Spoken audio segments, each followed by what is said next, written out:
What up, Kings fans? It's your boy Skip, aka Skip and Tosh here of the Sacktown Breakdown, and I think we got ourselves a W, our first W at home, baby. Kings actually get the job done, defeat the New Orleans Pelicans 112-99. Whew. Give me a second. I was like, did we beat it? Don't tell me that they ended up scoring more than I thought they did. Kings won at home. I was present for the game. It was fantastic to be there and experience the energy. For everybody that's joining us for the first time, thank you so much for joining us. If you enjoy conversations and content around the Sacramento Kings, Stockton Kings, or Kingsguard Gaming, the NBA 2K team of the Sacramento Kings, you found the right place. I am Skip and Tosh. Here we do live streams, we do game recaps, we do topical videos, which there'll be more of as the season progresses. So if you'd like to see some of that, if you'd like to engage in conversation with us, make sure you are in the chat, make sure you subscribe, and turn on the bell notifications if you want the content that much, so that way you get it fresh out the oven as soon as it goes up. And of course, we have links below if you want to continue the conversation, offline. Well, at least not here on YouTube. We have Twitter accounts, so you can check out those links. We have a Discord. You can come in there and we can talk things up, get it popping in there again. We can actually get in the voice chat and talk to each other. Or when I do a live stream, you can call in and you can be talking on there with me, having a discussion about the Sacramento Kings. More of that content to come. We are only 8 games into this season, and the Kings are back to 500. 4 losses, 4 wins with this win over the New Orleans Pelicans. Let's not waste too much time. Let's get right into it and break it down, and I'll tell you all about being there live and experiencing that energy on so many different plays. We started off the game fairly strong. Let's go ahead and I'm trying to get back to where it is showing us. And again, I apologize about the iPad issues. I think I have an idea of what it's going to be. So don't expect these issues to stick around too much longer. Worst come to worst, if I can't use my trusty iPad, I'll use the web browsing window and just screen capture that. No big deal. Anywho, we'll go straight to the leaders of the game, or maybe we won't, because my iPad wants to restart. I guess it's also so excited about the game that it's just like, look, I'm spazzing out too.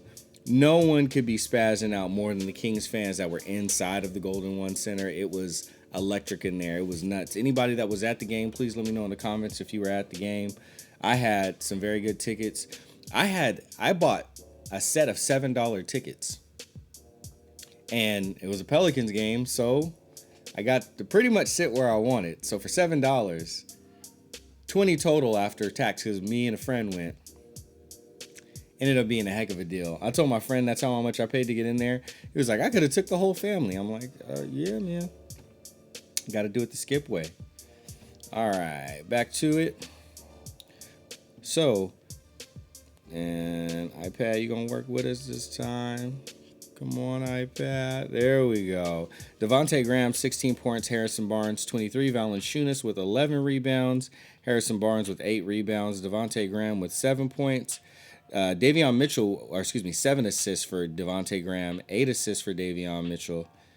And I'm going to say defense is probably going to be Alex Len with his 3 blocks. But then again, we had Tyrese Halliburton had 4 steals. He was literally just ripping the ball out of people's hands and just taking it from them. It was crazy. But GT, former Sacramento King with 2 steals. It was good to see GT start.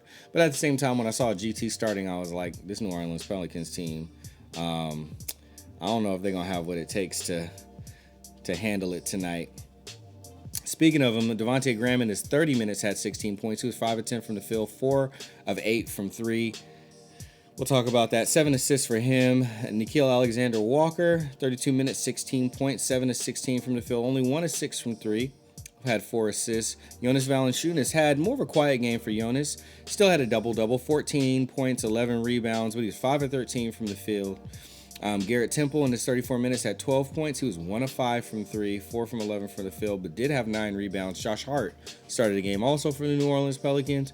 31 minutes, 9 points for Josh Hart. Hit 1 of his 4 threes.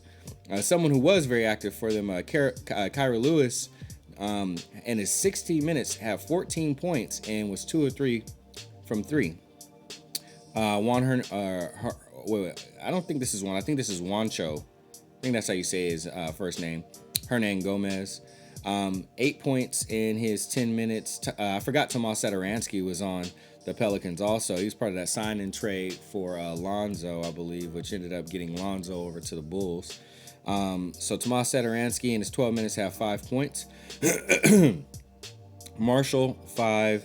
Jackson Hayes only played 4 minutes. Again, I go on record as saying, like, I thought Jackson Hayes was going to be a lot more significant in the NBA with the size and athleticism. But he and Bagley, I figured they were a little more equals, and I thought Bagley having a little bit better athleticism. But both of them are proving to not be able to crack the rotation here as they're nearing the end of their rookie scale contracts. And if I may be wrong, I think Jackson Hayes may have already re-signed with the New Orleans Pelicans. But if there's any Pelican fans watching, let me know if I'm right or wrong in the comments below. Harrison Barnes, 38 minutes, 23 points, 5 of 8 from the field, 4 of 6 from 3. Let's go, HB. Only missed 1 free throw. 8 rebounds for him. We talked about it. Tyrese Halliburton, 36 minutes, had 20 points, 6 of 11 from the field, only 1 of 3 from 3, but I wanted him to be shooting at least 3 threes, really 4. At least 3 threes for Tyrese, and he did only miss 1 free throw. Thank goodness. Had 7 assists like we talked about, but them 4 steals and 2 blocks. Tyrese Halliburton was everything we needed him to be. Someone else was everything we needed him to be tonight too. That person is not De'Aaron Fox, although De'Aaron Fox did have a better game and looked closer to the De'Aaron Fox that we know. 37 minutes, had 19 points, 8 of 14 from the field, 2 of 3 from 3. So Fox hit 2 3-pointers this game. Let's go, Fox. I think his 3-point percentage is probably back up to 16.2% from 15%. Go for, I'm just kidding. He's probably closer to like 17 again, maybe even 18%. Still stinky and bad. But to have Fox looking good and plus 10 on the plus minus is, I'll take it. You know what I'm saying? I had 5 assists as well, 1 steal. Rashaan Holmes got ejected. That was interesting because I did not know what was going on at first. Rashaan Holmes, 16 minutes, 12 points, 6 and 9 from the field. Had 6 rebounds and 1 assist. Mo Harkless, 32 minutes, had 3 points, hit 1 3-pointer, had 5 rebounds. Mo Harkless is more to the stat sheet with Mo Harkless, and we'll talk about that really quickly. Alex Len, another person who was every bit of what we needed last night. 20 minutes, 12 points, cleaning up for Rashaan Holmes. Had 5 rebounds only, but we'll talk about that too. 9 assists, ended up having 3 blocks, almost fouled out. He was being aggressive. Davion Mitchell was the other person I was talking about, was everything we needed him to be. Even though in the 20 minutes he only scored 12 points, didn't hit any of his threes, he was getting to the cup like crazy and finishing. He was finishing at the cup better than Fox has been finishing at the cup lately. I was like, dang, Davion, let's go. 8 assists to go with all of that as well, clamping down on defense. Buddy Hield surprisingly only had 11 points in his 22 minutes. Because he was missing his 3-pointers, he was 2 of 10. He put up 3 3-pointers in a row, but 2 that were back-to-back that were just so ill-advised. It's good that his teammates have confidence and pass it right back to him to shoot, but I mean, you missing 3 in a row. Like, you heard the Kings fans, after all this goodwill that Buddy Hield has stoked up, you heard the Kings fans start to turn on him. I think some of them even started to boo him. But overall, I think his performance was good. He was digging it on defense still more than we've ever seen him do before, and it was great. And Tristan Thompson came in, like we said. I said we probably going to use him. I didn't think it was going to be because Rashaan Holmes got ejected, but I told y'all I thought we was going to use him. And he didn't come in and do a whole heck of a lot. He had a block in his 8 minutes, and that was, he had a block and a foul. But still, he came in, he was aggressive. He was setting some really good screens in the time that he played. He's not a great roller. I was kind of talking about that with Leo over Twitter. He's not a great roller, and we know that. But what is good about him is he can be a good passer out of the pick and roll. And that is an asset. And at least on pick and roll defense, he'll step up. You know, saw Rashaan Holmes dropping back a whole bunch when nobody's behind him, and then guys are just getting floaters at the rim. I'm like, I don't like that. We won't even look. I mean, do we want to look at it? We don't even need to look at it. I'll get y'all out of here so that way y'all can get a better view of me, I guess. Yeah, that's the best view you can get. Anyway, they came out hot early, and we did not start good. New Orleans was hitting their threes, and we weren't defending the 3 well. Eventually, we got to the point where we started closing out better, but we have like these. We're just not consistent with like good, hard closeouts, and I don't mean closing out to the point where you're definitely going to get blown by. I more so mean like, you're supposed to chalk your feet so that way if they do take off, like your feet aren't planted so much that you can't spring in the other direction. But guys take really big steps, or they'll close out halfway and not the full way. And sometimes it'll get the person to hesitate, and it's just like, and then since they see that you're still that far away, they'll shoot it. Close out all the way, and hey, like chalk your feet so that way if they start going, you can ride their hip. But if not, now you're up there to, now you're in their space to get a good hand up for the contest. And just continues to not happen. That was one of the biggest things I see with Harrison Barnes, because people like to throw, I think they just throw it out just because Harrison Barnes is big and long. They're like, he's too slow to close out. Harrison Barnes, when he makes mistakes on closing out, it's not because he's too slow. And I'm not saying he's fast. I'm just saying it's not because he's too slow. It's because he needs to get like 2 more feet before he starts to slow down. And he closes out, like I've seen him do multiple closeouts like kind of halfway in the middle. And he did do a few better ones too.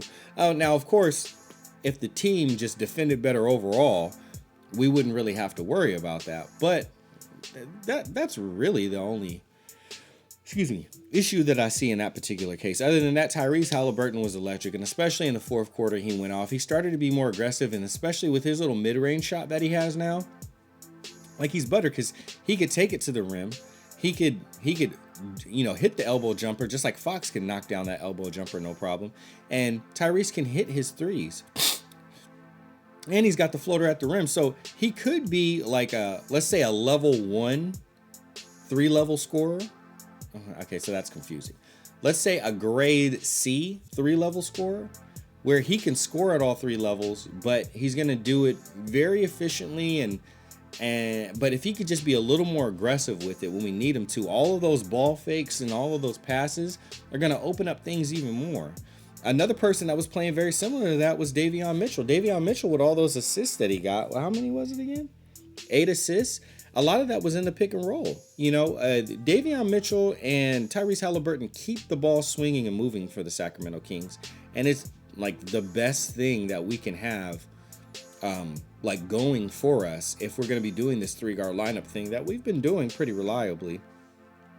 It's not that other teams aren't doing it too. When you go small, most of the time you're going to end up with 3 guards, out there, or a guard forward, someone that can, it's kind of swing in between both.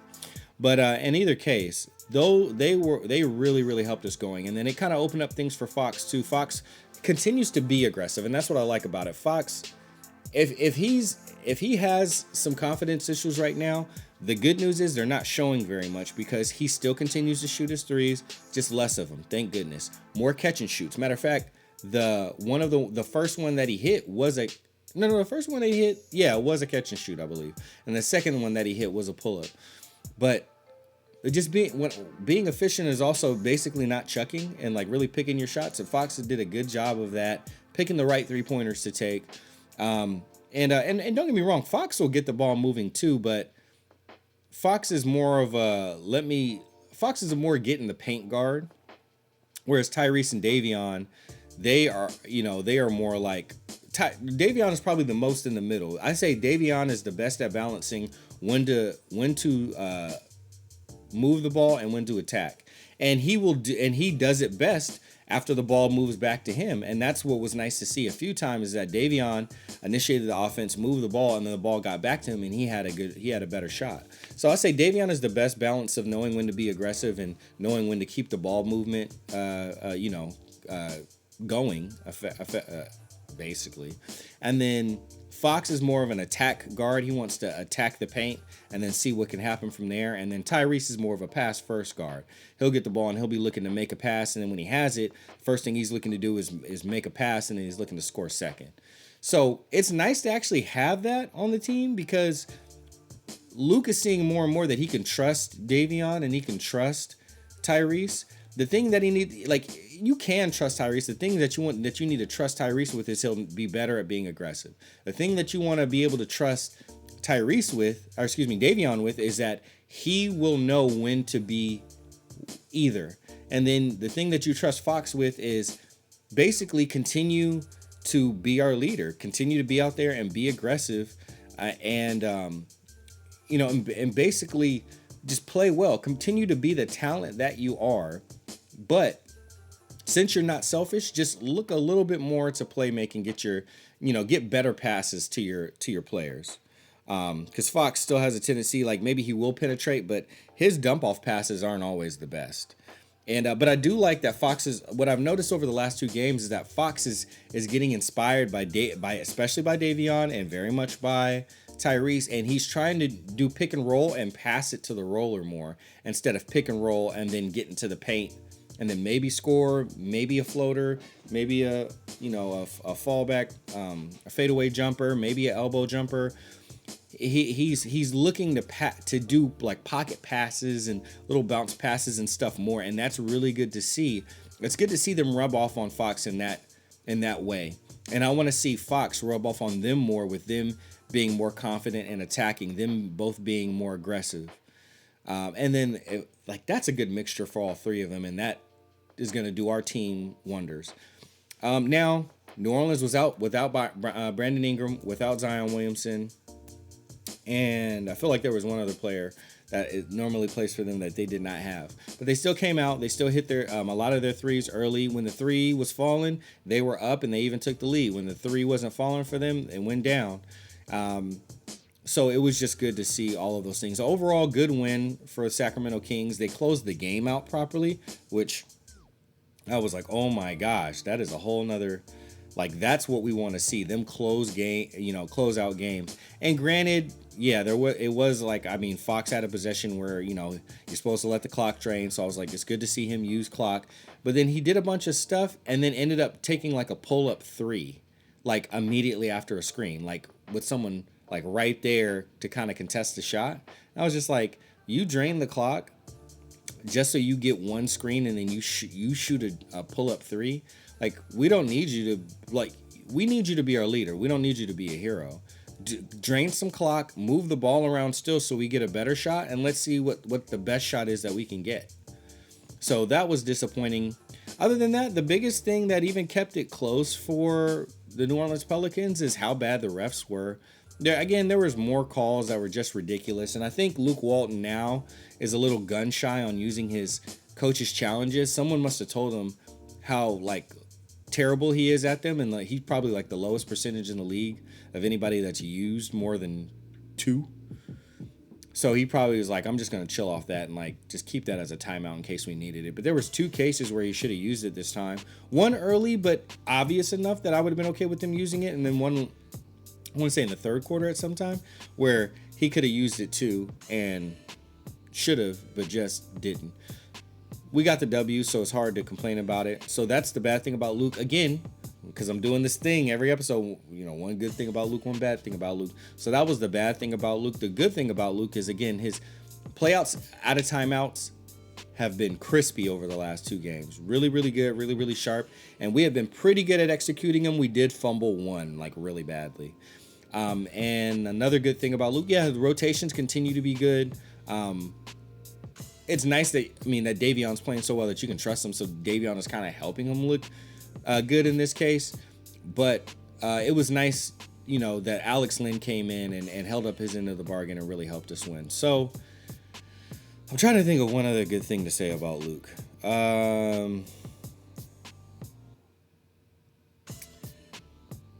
He said nice things about the fans and our reactions and our energy within the G1C, so that was nice. As far as being there, it was incredible. It wasn't even a packed arena, but the fans that will go to New Orleans Pelicans games as Kings fans either A, really love the Sacramento Kings, or B, got some really free and cheap tickets. So the people that were there were loud and excited and into the game. I only paid $7 for my tickets, $20 total after fees. Was able to walk right in there. It was so open in the arena.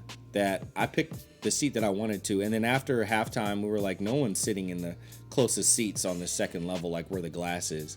So we moved from corner to baseline, and we were right there at the baseline for the rest of the second half, right up close. And those seats are really good. Those seats are actually better than the closer seats, unless you're like really, really close. Those seats are better than those because the lower that you get, the more that you're kind of at head height and you can't see things develop as much. Although you're close to the players, you can see them in detail, but the game is better viewed actually up above. So where we got our seats, really you could see everything developing. But then when we got baseline and closer, I was like, these are the best seats. I can see all the players in detail well enough, but it's cheaper and I can still see the entire court and everything develop. So if you want, to me personally, if you want to see the basketball game develop properly and still see the players in very good detail, I suggest getting the closest seats you can on the second level baseline or any of the corners really, but like the corners are fine too, just not, oh, excuse me, I said baseline, I mean sideline.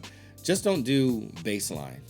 So yeah, we were sideline. So sorry about that. I kept saying baseline. We were sideline. Everybody knows baseline is like one of the worst views in there. Anyhow, it was fun. Get yourself some tickets. Might go see LaMelo tomorrow on Friday. We'll see. Anyway, just happy that we got this dub. Happy that we're at 500. Happy that Fox had a good game. Happy that Tyrese Halliburton had an aggressive game. Happy that Davion Mitchell had another effective game on defense and on offense and getting into the paint. Alex Len is stepping up. Harrison Barnes continues to be steady. Rashaan Holmes was looking nice before he got ejected. I'm going to end it off with Mo Harkless. Mo Harkless's defense is mattering big time. It's really mattering. He's getting up in guys. He's using his arms and his length. He's making smarter plays when he gets the ball to pass it or when he does score. Maurice Harkless, right now, I am happy with him starting at the 4 spot. After my own questions of does he deserve to be there and should we move Marvin in there, I will give Maurice Harkless at least another 4 games without me questioning him very much unless he plays terribly, because he did everything we needed him to do at that spot, and to be pesky on defense, to move the ball on offense, and to hit down one of his corner threes. I wouldn't ask for anything more from Maurice Harkless for the time being. My name is Skip, aka Skip and Tosh. This is a Sacktown Breakdown. Thank you for joining us. Catch a live stream by following us on Twitter. The podcast is up for Google, Android users as well as iPhone users. Check us out there. And most importantly, follow here, subscribe please, hit the thumbs up so the videos circulate a little bit better. Feel free to get at me on Twitter. It's always fun talking there. It's your boy Skip. Peace.